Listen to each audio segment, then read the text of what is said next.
David Pleat's Luton are at the wrong end of the table, but in one respect, they are leading the way. Luton now have a colony of 7 black players, seen here practicing their skills in the company of a Yugoslav, Radian Tish.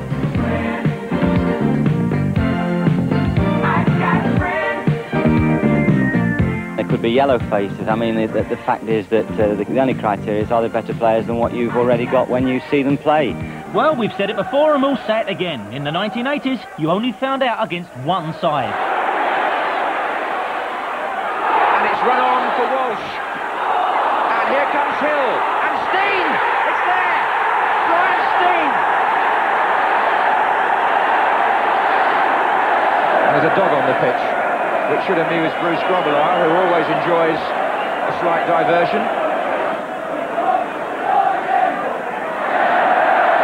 But he's determined to play outside right. Here's Rush.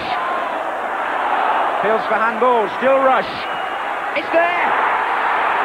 And Liverpool have equalised. And it's Neil.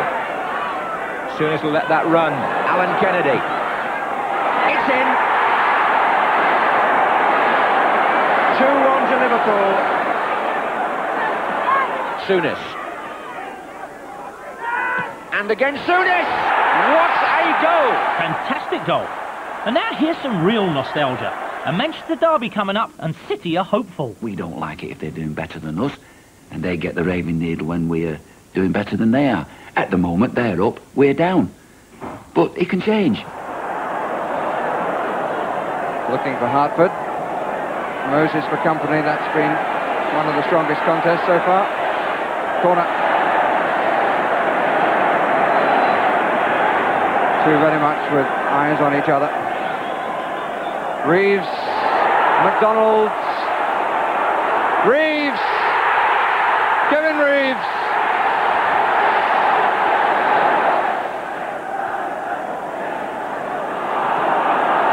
Koppel.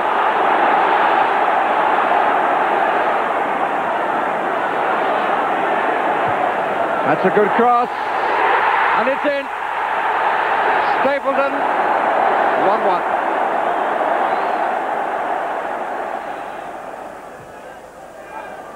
Stapleton! But he beats Kevin Bond. He got in front of him. And the ball just beat the left hand of Joe Corrigan. United were now emerging as Liverpool's main contenders. You had a lot of experienced international players, you know, people like Ray Wilkins, Gordon McQueen, Frank Stapleton, you know, all the way through the centre of the team as well. And, you know, we did feel that we could challenge Liverpool.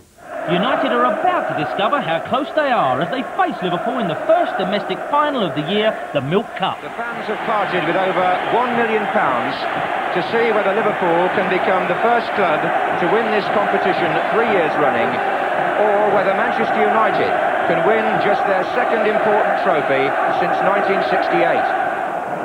McQueen looks for Whiteside. Took it down beautifully, turned away from Hansen. Whiteside! What a fantastic goal! Norman Whiteside. Lee. Again, the outlet is the fullback, Kennedy. It's in! So, Liverpool equalise. But look out for a peculiar celebration from United's number 3, Arthur Albiston. If ever a man had another player in the sweep. Here's Dalglish. Shot struck Macari. Kennedy. Whelan. And again, Whelan's curled it! Brilliant goal! Ronnie Whelan, who got 2 last year against Spurs, has scored the second for Liverpool today. For Liverpool boss Paisley, the victory was extra sweet. It was likely to be his last Wembley final. And what a good idea that he should lead the team up. The players decided that if we won the trophy that day, that they would send Bob up to get the trophy. I think it was Grahamson that's went over to Bob and said, oh, by the way, you're going to receive this. And he went, no, he said, you're going to receive it. It probably told you something about the way that every player at that football club felt about Bob Paisley. One of the most emotional emotional moment, surely, in recent Wembley history. By Easter, Liverpool was 16 points ahead. Pundits predicted they might win it. Is the league is its number 14. We're invincible, know what I mean. It's for victory evermore. We're the Reds and we're ready to score. Yes, What can we say? They eventually had the luxury of collecting the trophy with 2 games still to go.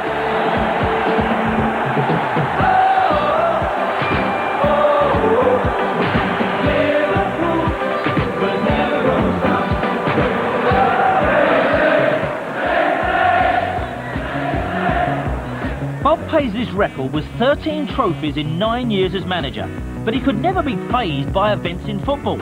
He remained the same down-to-earth Durham miner who first joined the club back in 1939. Can't see, every time he went for a meal, he always ended up with soup, and if pie would win his soup. We're in a hotel somewhere when he was making a speech, and the sun was in his eyes. So he's gone over to pull the curtains together, and as he's done that, the whole lot's kind of like a sketch up. Some of these sitcoms, all things come on top of him, and it's fine to get through these curtains on top of his head. Bob was a man of few words, and when he did speak, nobody could really understand him. Very canny. In fact, very Kenny.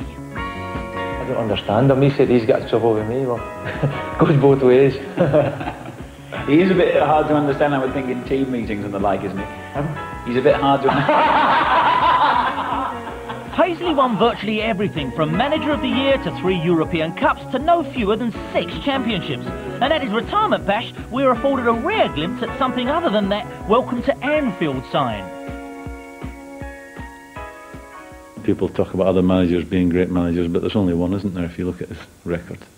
I mean, he achieved more than anybody has and anyone ever will do. It's a long way to go. Over at Old Trafford, United were hopefully warming up for a second Wembley appearance, this time in the FA Cup. We know. And Ron does assure me he's going to be brewing up some trouble for Arsenal. It's probably the most important game I've ever taken part in. Now, I tend to say that every Saturday, to be perfectly honest with you, Dave, but... you mean it this time? I do. Villa Park was the setting, with Arsenal out to revenge their exit by United from the same stage of the Milk Cup. It's a good ball by John Hollins to Ricks. Robson is again well forward for Arsenal, and Bailey comes to meet him, and here comes Petrovic, and Robson's in there, and so is Woodcock. Yes, he will surely claim he got the touch before it crossed. They were beating us 1-0 at half-time, a right scrambly goal.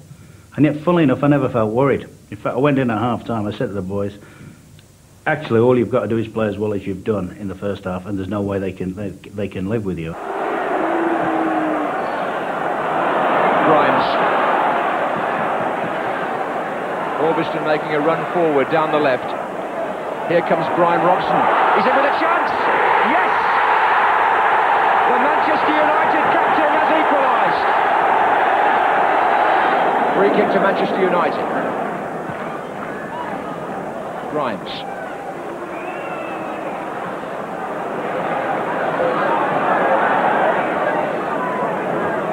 Orbiston. Oh, Grimes is onside, and so is Whiteside here. Oh, I say! It's amazing! And Norman Whiteside saw his opportunity.